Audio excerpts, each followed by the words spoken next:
Now, President Putin has given his end-of-year 4-hour press conference. During the address, he took questions from journalists and the public.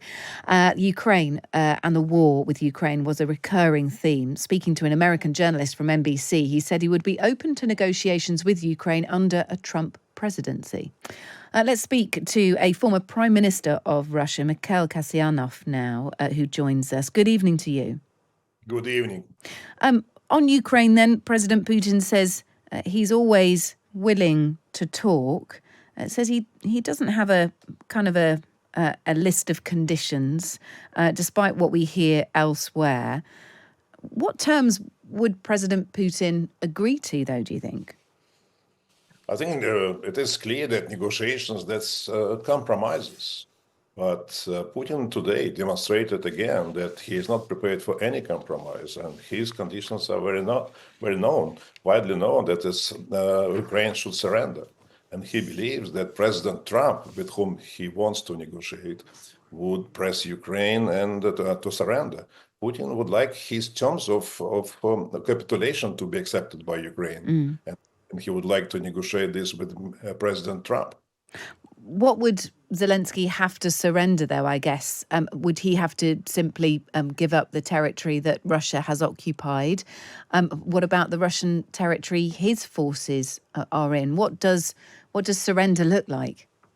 Putin listed several times this. One of them, of course, it's territorial concession. It means just to take 4 Ukrainian regions into Russia and to recognize this. A second, of course, just a promise forever that Ukraine would never be a NATO member. And third one, to reduce the military staff of Ukraine considerably.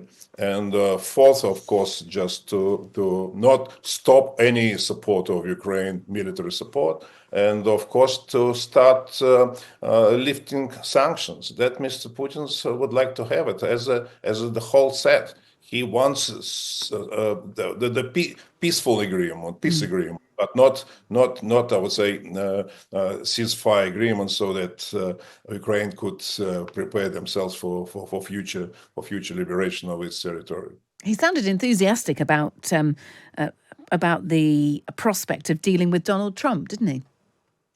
He is enthusiastic. I'm not enthusiastic at all. I think just Donald Trump will get nothing trying to negotiate with Putin, because Putin is not prepared for concessions.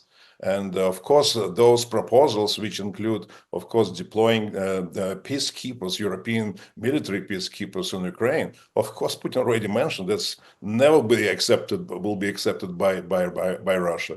It means all those plans, which are right now, this is competition, intellectual competition of different plans, how to end the war. I think none of them is working, will be working. None of them will be working, because Putin understands only power, pressure. It means we the West should create the situation Mr. Putin would feel as a threat. It means no money, because money for him, just that is the main instrument. The feeling of fear inside Russia and money.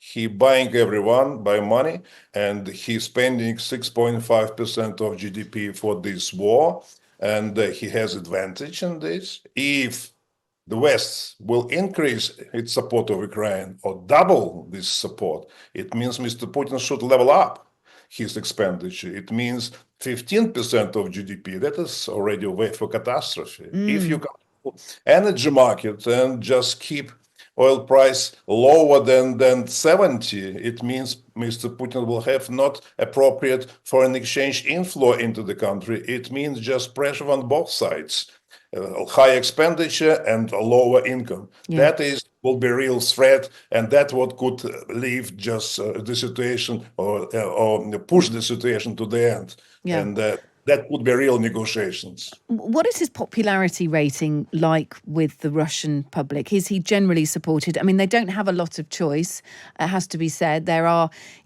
arrangements in place that would effectively keep him in power until either he decided to stand down, someone took his life, or he dies effectively. So the Russian people kind of don't have a choice, do they, as to how long Vladimir Putin stays in the job? How much does that inform their decision on what they think of him?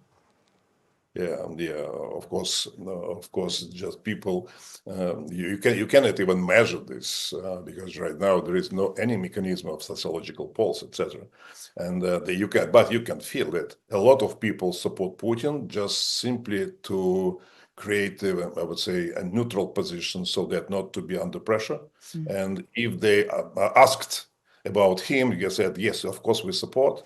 But we know that approximately 20% who openly criticize Putin, just they're already almost all on exile somewhere in Europe, and some people in jail.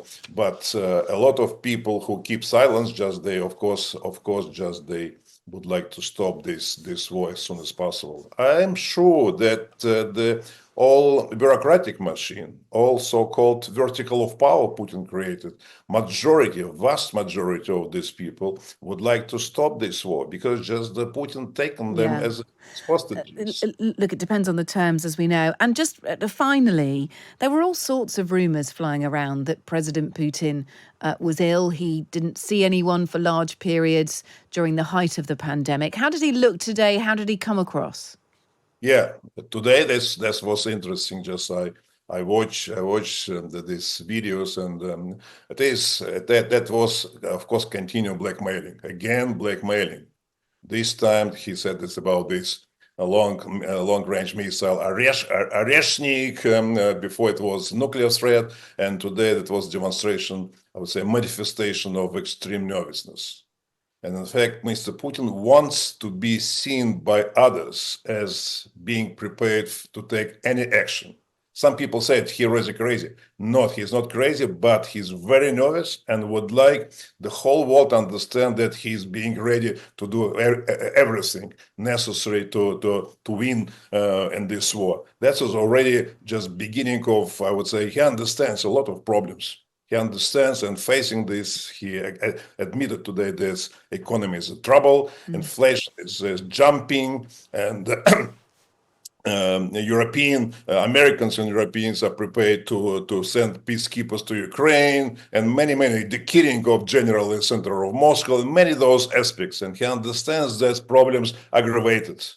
And that's what he calling for Mr. Trump to negotiate. To intervene. Yes, exactly. Look, thanks for being with us. Really appreciate it. Mikhail Kasyanov there, who is the former Prime Minister of Russia. Good to have your time. Thanks for being with us. Appreciate it.